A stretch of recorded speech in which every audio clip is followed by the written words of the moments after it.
ఇప్పుడు వచ్చిన ఫలితాల ప్రకారం బెంగాల్లో మేము గెలిచే అవకాశాలు ఎక్కువన్నాయి. పాండిచేరిలో మేము గెలిచే అవకాశాలు ఎక్కువన్నాయి. అస్సాంలో వారు వంచే లెక్కనే ఫలితాలు వస్తున్నాయి.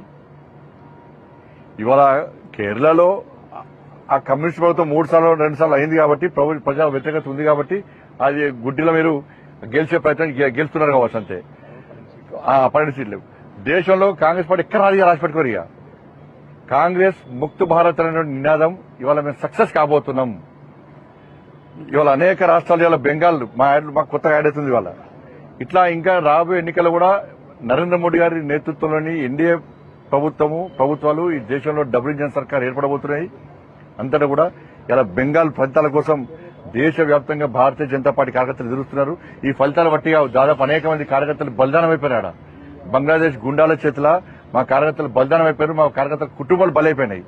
దాన్ని దృష్టిలో ఉంచుకొని ఇటీవల బెంగాల్ గెలవాలి, పశ్చిమ బెంగాల్ గెలవాలని ఒక ఆతృతతోని ఇలా ఫలితాల కోసం ఎదురుస్తున్నారు.